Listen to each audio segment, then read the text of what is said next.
Diário do Nordeste no Enem. Apoio Assembleia Legislativa do Estado do Ceará. Conteúdo Ari de Sá. Realização Diário do Nordeste.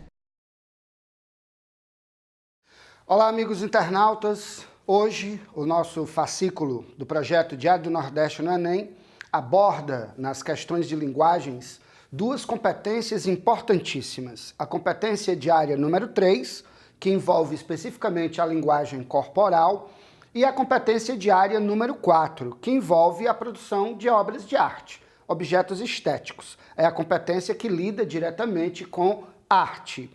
Para falarmos um pouco acerca da competência diária número 3, gostaria de destacar aqui com vocês a questão de número 6. Questão de número 6, página 8 do nosso módulo, que envolve exatamente a habilidade 11 da competência diária número 3. Que fala sobre a observância na utilização da linguagem corporal dos limites, de adaptação para diferentes indivíduos e na criação de métodos, de maneiras de inclusão social, fazendo com que a linguagem corporal se torne uma linguagem utilizada pelos indivíduos para participar da vida social, da vida coletiva de seu grupo, mesmo tendo algumas limitações ou particularidades físicas. Questão de número 6, ela nos diz o seguinte: aos 18 anos, Bruna Alexandre é hoje o melhor exemplo de atleta paralímpica competindo contra atletas sem deficiência no Brasil. Recentemente, a mesa tenista, que não tem o braço direito, conquistou 4 medalhas no Campeonato Latino-Americano Juvenil disputado em Lima, no Peru. Foi campeã por equipes e nas duplas femininas. Prata nas duplas mistas e bronze no individual. Caroline ficou com 4 medalhas de ouro. De acordo com a circunstância em que se insere a mesa tenista, Bruna Alexandre, infere-se que... Observe que essa questão, ela discute também do ponto de vista ético, a questão da inclusão social. Será que o indivíduo com particularidades físicas, que tem ali uma especificidade, uma deficiência mecânica, uma deficiência fisiológica, uma deficiência motor, será que esse indivíduo está impossibilitado, está incapacitado de participar da vida coletiva de seu grupo? Absolutamente. Nós temos que criar mecanismos de inclusão social. É aí que entra, por exemplo, a questão da vaga do cadeirante para facilitar o acesso ao cadeirante a diversos espaços de uso social coletivo. Aí é que entra a guia de cegos nas calçadas para orientação dos indivíduos com algum tipo de deficiência visual. É aí que entra, por exemplo, a Olimpíada ou a Paralimpíada, em que você cria circunstâncias específicas para que diferentes indivíduos com diferentes condicionamentos físicos possam praticar atividades desportivas, por exemplo. O item A fala no seguinte: a limitação mecânica imposta pela ausência de um membro inferior foi elemento determinante para o crescimento da perseverança da atleta? A letra B: a ausência de um dos braços de Bruna fez com que a atleta decidisse competir apenas com atletas paralímpicos? Alternativa C: o fato de não possuir um dos braços não impediu Bruna, além de praticar um esporte, de competir com atletas sem limitações físicas? D: a presença de tantas limitações acabou gerando na atleta o senso de que apenas o tênis de mesa era um esporte que ela conseguiria praticar? E: limitações físicas sempre foram um empecilho para Bruna Alexandre até o surgimento do tênis de mesa em sua vida? Observe que o fato de ela não possuir um membro não a impediu de participar de atividades esportivas na área do tênis de mesa, conforme se afirma na alternativa de letra C. O fato de não possuir um dos braços não impediu Bruna, além de praticar um esporte, de competir com atletas sem limitações físicas. É o caso exatamente também do grande corredor sul-africano Oscar Pistorius, chamado de Blade Runner, que com suas pernas de titânio chegou inclusive a competir com atletas não deficientes em Jogos Olímpicos. Então, é o caso de que a habilidade 11 nos leva a refletir acerca da necessidade de inclusão social, mesmo para indivíduos com diferentes capacidades físicas. Questão, portanto, resposta correta, letra alternativa C. Ainda versando acerca da competência diária número 3, gostaria de destacar a questão de número 2, da página 11 do módulo. Essa questão traz uma imagem de um atleta numa atividade com uma bola. uma esfera, e através dessa atividade física ela está demonstrando o uso de uma determinada capacidade física, de uma determinada habilidade física. São exatamente as capacidades que podem ser treináveis no nosso corpo. Então é interessante você imaginar que você tem que capacitar, você tem que educar o seu corpo para aquilo que você pretende fazer com ele. Se você é um atleta, por exemplo, que quer desenvolver atividades no esporte como skate, você tem que desenvolver o equilíbrio, que é a manutenção do centro de massa do corpo sobre uma base móvel. Essa mesma capacidade, ela envolve esportes como surf, slackline e por aí vai. Para praticar esportes como le parkour, por exemplo, você já tem que desenvolver a agilidade, que é a capacidade de mover o corpo, de tirar o corpo do centro de massa sem a perda do equilíbrio. Para outras atividades você precisa de força, para outras de flexibilidade, para outras de resistência. São 7, né? São exatamente 7 as capacidades físicas treináveis. A flexibilidade, a agilidade, a velocidade, a resistência, a força, o equilíbrio e a coordenação. Observe que são 7 as habilidades físicas. Isso exatamente a gente aprende na educação física, né? Você tem que treinar o seu corpo, educar o seu corpo para aquilo que você pretende fazer com ele. Isso vale para o esporte, mas também vale para a dança, também vale para as atividades profissionais. Se você passa o dia todo diante de um computador teclando ou digitando, você tem que exercitar os tendões, tem que exercitar a coluna através da ginástica laboral para não sofrer de uma lesão por esforço repetitivo. Observe que a imagem ela está demonstrando, através da atividade física, do exercício, o domínio de uma determinada capacidade física. A pergunta é a seguinte: as capacidades físicas são definidas como toda propriedade física treinável em um organismo humano. É através delas que executamos ações motoras simples e complexas. Na imagem acima, a capacidade física predominante no movimento é a flexibilidade, que é exatamente a capacidade de mostrar mobilidade nas articulações. Joelhos, cotovelos, coluna, pernas, braços. É exatamente enfim, capacidade física que nós vemos em atletas contorcionistas, por exemplo, nas atividades circenses. Então, a flexibilidade é exatamente o que está sendo demonstrado aqui como capacidade física. Lembrando que há outras 6, e é interessante que nós devemos perceber qual delas deve ser preparada para o tipo de atividade física, seja esportiva, seja de trabalho ou de dança, que nós vamos desenvolver. Portanto, para a questão de número 2, letra A como alternativa.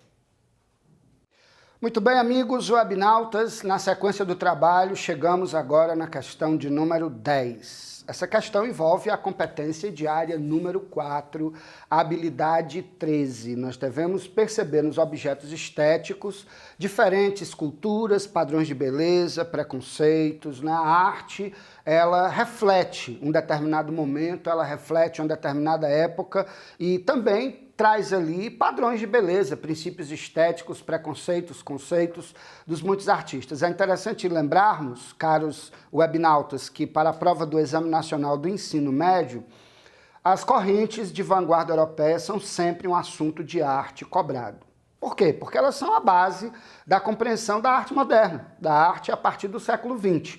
São 5, né, as principais vanguardas: surrealismo, cubismo, expressionismo, futurismo e o dadaísmo. Cada uma delas representando um determinado conjunto, né, de padrões de beleza, de preconceitos, de conceitos, enfim, de elementos que identificam dados culturais, sobretudo europeus, já que as correntes de vanguarda surgiram na Europa nos primeiros anos do século XX.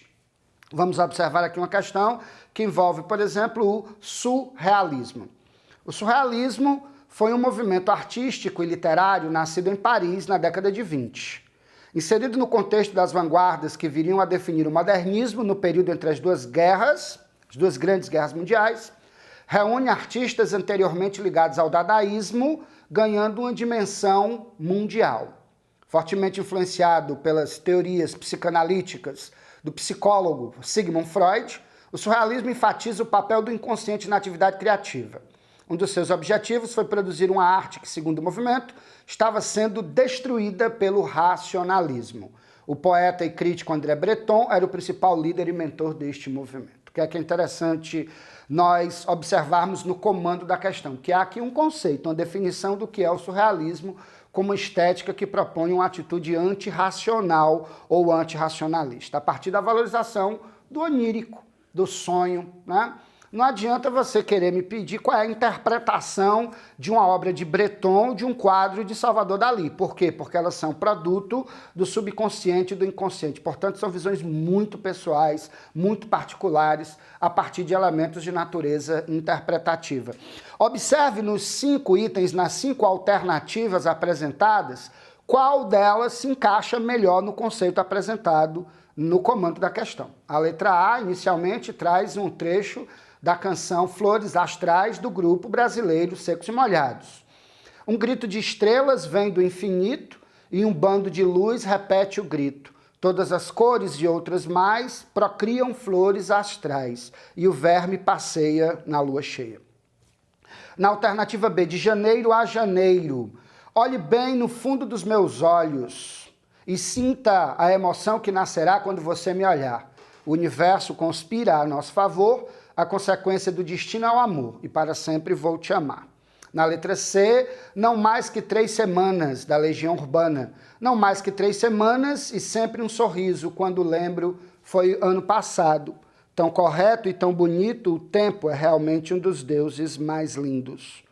Monomania, de Clarice Falcão. Já te fiz muita canção, são 4 ou 5 ou 6 ou mais. Eu sei demais que tá demais. Eu chego com o violão, você só tá querendo paz. Você desvia para a cozinha e eu vou cantando atrás. E finalmente a letra E, canção do rapper Projota, a música Samurai, que diz o seguinte: cada inimigo seu vai ter que aplaudir de pé quando o seu escudo for o seu olhar e sua espada sua fé.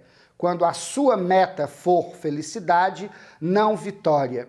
Quem nos foca no presente não fica para a história. Irmão, você que veio para contar história ou para escrever, me diz o que realmente te faz feliz. Sei que nem todos lá no fim do túnel buscam luz. Se você observar nas 5 letras, 4 delas apresentam uma certa racionalidade, uma coerência narrativa, um enredo perceptível. Agora, quando você observa, por exemplo, a letra A, a alternativa A, vamos retornar aqui um pouquinho a alternativa A para que a gente possa perceber exatamente na letra da canção Flores Astrais que se fala num grito de estrelas. Observe, um grito de estrelas vem do infinito e um bando de luz, observe aí a personificação das estrelas, observe a personificação do grito, todas as cores e outras mais procriam. Ou seja, personificamos as cores, personificamos a luz, criando imagens associadas ao insólito, ao onírico, ao subconsciente, ao inconsciente. Portanto, a ausência de um nexo, né? A ausência de uma lógica, inclusive essa característica até aproxima, né? O surrealismo do dadaísmo, o ilogismo, porque exatamente há uma quebra da visão racionalista na arte. Esse é um dos princípios da vanguarda surrealista, portanto, para essa questão, resposta correta, queridos amigos, alternativa A. Muito bem, amigos, finalizando aqui o nosso breve comentário acerca do fascículo 7, de Linguagens, Códigos e Suas Tecnologias, que desta feita aborda as competências de área número 3 e 4. Vamos para uma questão que envolve ainda a competência 4, que é exatamente a compreensão da arte, dos objetos estéticos, das inúmeras obras de natureza artística produzidas ao longo da história da humanidade. As vanguardas europeias é o que diz o comando da questão de número 11. As vanguardas europeias foram manifestações artístico-literárias que passaram pelo panorama da literatura do Brasil e deixaram, de certa forma, sua contribuição no que podemos dizer de ruptura da estética até então reinante em nosso país. De acordo com o que se vê por parte dos postulantes da literatura, foi na Semana de Arte Moderna que essas estéticas literárias foram influenciando os pensamentos de alguns literatos brasileiros pela inovação que se pretendia. Aqui, por fins acadêmicos, né? Bom, trataremos das seguintes correntes da estética europeia, que em dado momento foi pressuposto para esse pensamento ideológico do modernismo na literatura brasileira. Expressionismo, cubismo, futurismo, dadaísmo e surrealismo. Observe que, se você me pedisse para definir cada uma dessas vanguardas com uma palavra, eu diria o seguinte: expressionismo, caricatura. O expressionismo trabalha com caricatura, com a imagem deformada, com o hiperbólico, com o exagero. Cubismo, geometrização. O cubismo trabalha com a fragmentação geométrica, triângulos, retângulos, cubos. Futurismo, eu diria velocidade. Velocidade, né? Movimento, a ideia de dinamismo, a ideia de aceleração, progresso. Então, velocidade é uma palavra fundamental. Dinamismo, movimento, cinética, são talvez as palavras, todas elas dentro da mesma área de significação, que definem muito bem essa estética ligada ao progresso, ao avanço científico e tecnológico do século XX. O dadaísmo é o ilogismo, né? A ausência de nexo, a ausência de lógica, uma quebra com o conceito tradicional de arte, propondo exatamente a criação de uma nova ideia para o que seria a arte, quebrando aquele conceito aristotélico, né? O conceito clássico de que a arte é mimese e catarse. O artista imita a vida para provocar em nós diferentes emoções. O ilogismo do dadaísmo, dada quer dizer exatamente nada, né? Uma quebra com o padrão racional e lógico da arte. E o surrealismo seria o onírico no sentido do sonho, da manifestação do subconsciente, do inconsciente, do plano mais profundo da alma humana, do plano mais recôndito do comportamento humano. Observe esse objeto estético colocado. Se eu pedir para você interpretá-lo, para você analisá-lo, o que é que você vai dizer? Professor, o que é isso? Por quê? Porque não há uma lógica imediata, não há uma lógica aparente, não é um elemento figurativo, ele não está imitando uma pessoa, uma paisagem, uma cena racionalmente tirada da natureza. Então essa quebra com o preceito lógico, essa busca de um novo conceito, aproxima essa obra, no primeiro momento, estranha, da estética dadaísta.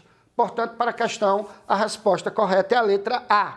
Levando em consideração a definição acerca das vanguardas europeias, a imagem acima melhor se enquadra no dadaísmo, cubismo, surrealismo, futurismo ou expressionismo. Se houvesse a ideia de hipérbole, seria expressionista. Se houvesse a ideia de dinamismo, seria futurista. Se houvesse um sonho onírico, seria surreal. Se houvesse uma geometrização, uma fragmentação em cubos e triângulos, seria cubismo. Como há o ilogismo, como há a quebra da lógica, como não há uma figuratividade tradicional, essa obra se encaixa perfeitamente nos conceitos do dadaísmo. E aí ficam, meus queridos internautas, algumas dicas acerca da estrutura, da organização do nosso volume 7, do módulo Enem de Linguagens, Códigos e Suas Tecnologias. Um forte abraço a todos e até o nosso próximo encontro. A prova de redação do Enem é, sem dúvidas, uma das mais importantes, uma das que tem mais relevância para a nota do candidato. É uma das poucas provas de redação em que o aluno ele pode alcançar a nota máxima, que é o 1000. Né? Inclusive, essa nota, nos últimos anos, ela tem se tornado mais escassa. No último ano, em 2015, nós tivemos apenas 104 notas máximas. Isso mostra uma maior exigência, um maior critério em relação à correção dessa redação por parte do INEP. Mas isso não significa que não seja possível alcançar essa tão desejada nota 1000. Né? Com certeza é a vontade de muitos candidatos essa nota 1000. E com planejamento, com leitura, com uma busca pela prática na redação é possível alcançar essa nota máxima. É importante para que a gente consiga desenvolver bem uma redação Enem, primeiro que a gente conheça os critérios, que a gente conheça pelo que nós estamos sendo avaliados. Então é importante lembrar, a proposta de redação do Enem, ela vem sempre trazer uma temática relevante, social, política, econômica, cultural, tanto do Brasil quanto do mundo. Então, devido a isso, é de grande relevância que o candidato ele esteja sempre em constante atualização, em constante busca por informações para aumentar o que o Enem pede, o que o Enem considera repertório sociocultural produtivo, para que ele possa mostrar isso no seu texto. Além disso, é importante que se conheça o tipo textual que é exigido na redação do Enem, que é o dissertativo argumentativo. A base do texto dissertativo argumentativo é a defesa de uma opinião, que nós chamamos de tese, ou nada mais do que o nosso ponto de vista, quer dizer, o que eu penso sobre aquele assunto que me foi proposto. O que eu pretendo defender em relação àquele assunto que me foi proposto. A partir dessa tese, nós vamos buscar, no nosso conhecimento de mundo, os argumentos necessários para provar essa tese, para mostrar que esse nosso ponto de vista é válido, é coerente, tem relação com a realidade em que nós estamos inseridos. Dentro desses argumentos que nós precisamos buscar, existe uma infinidade de argumentos. Eu posso usar um argumento histórico, posso usar um argumento estatístico, um argumento numérico, posso usar uma relação de causa e consequência, posso trazer uma citação de um filósofo, de um sociólogo, de alguém com respaldo naquela temática, posso usar exemplos do meu dia a dia, fatos, notícias do meu conhecimento que tenham relação com o tema. Tudo isso precisa estar organizado em defesa desse ponto de vista. E aí, além de apresentar esses argumentos, nós temos que refletir sobre essa situação e analisar uma possível problemática em relação a ela, que vai ser solucionada ao final do texto, que é exatamente esse o diferencial da redação do Enem. Existe a necessidade de o candidato apresentar uma solução ao final de seu texto para um problema que ele tenha discutido de forma concreta, explicando as causas, exemplificando. E essa solução também precisa ser detalhada. A gente deve pensar no seguinte para fazer uma boa solução. Primeiro, eu tenho um problema X. O que é que precisa ser feito para resolver esse problema? Segunda pergunta que precisa ser respondida. Quem?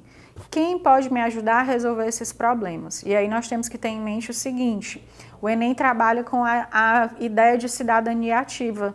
Então, em nenhum momento a gente pode propor uma solução que tenha como foco somente o governo. Ele pode sim ser o responsável por várias soluções, mas nós precisamos contar com o restante da sociedade. Eu posso contar, por exemplo, com a escola, com a família, com a universidade, com as associações de moradores, os sindicatos dos trabalhadores, com ONGs, com grupos midiáticos, com os indivíduos que são conscientes a respeito desse problema e que podem se mobilizar para agir e tentar solucioná-lo.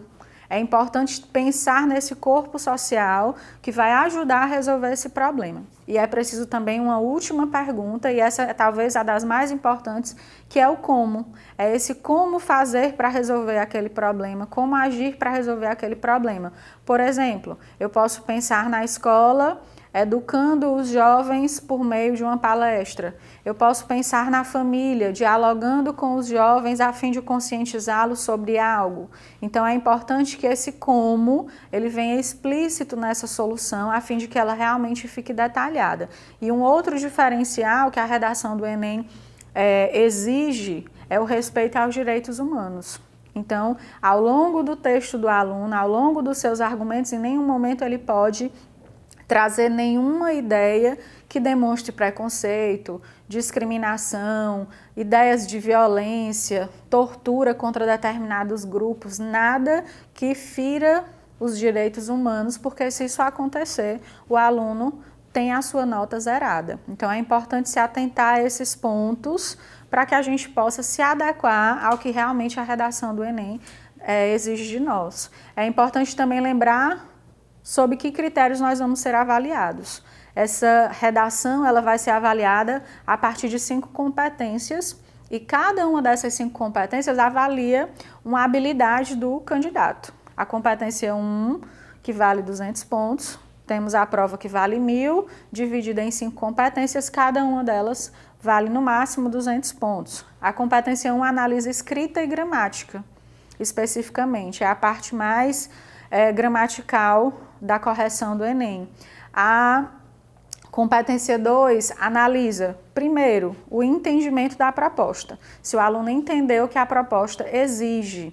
E aí, para essa ajuda, para que o aluno possa entender melhor a proposta, na prova de redação do Enem existem os chamados textos motivadores. E esses textos, eles ajudam o aluno a refletir, a suscitar reflexões sobre o que se quer, o que se espera dele. É óbvio que o aluno não pode se fixar só nesses textos, ele precisa extrapolá-los, ele precisa trazer informações extras, mas ele pode utilizá-los, pode tomá-los como base, para ajudá-los nesse entendimento da proposta. Uma outra análise, outra exigência da competência 2 é o tipo textual. Vai ser analisado se o aluno realmente fez um texto dissertativo argumentativo ou se ele fugiu disso. Outro ponto é o repertório sociocultural produtivo, que é aí que entra exatamente esse conhecimento de mundo, essa leitura de mundo que o aluno faz. Tudo isso é analisado na competência 2. Na competência 3, nós temos a argumentação, a coerência nos argumentos, se eles são organizados adequadamente, se eles fazem sentido dentro do texto e com a realidade em que a gente vive. Competência 3, argumentação. Competência 4, coesão, especificamente a ligação entre os parágrafos, entre as frases, é a sequência do texto. Se aquela organização das ideias está coerente, também faz sentido. E por último, a solução, que deve ser detalhada, viável e principalmente respeitar os direitos humanos. Caso contrário, o aluno zera o seu texto. Esperamos que os comentários sejam úteis. O fascículo traz para vocês informações adicionais, mais aprofundadas a respeito da redação, além de a prova do ano anterior, a proposta, com comentários a respeito da proposta, interpretações dessa proposta, além de um exemplo de uma redação nota 1000 sobre o tema do Enem do ano passado, que foi a persistência da violência contra a mulher na sociedade brasileira. E esse texto é um texto real de um aluno que tirou 1000 no Enem do ano passado. A gente anexou o texto e ainda tem comentários para vocês perceberem os benefícios, o que é que o aluno fez de positivo que o levou a alcançar essa nota máxima. É isso, até a próxima. Diário do Nordeste no Enem. Apoio Assembleia Legislativa do Estado do Ceará. Conteúdo Arid Sá. Realização Diário do Nordeste.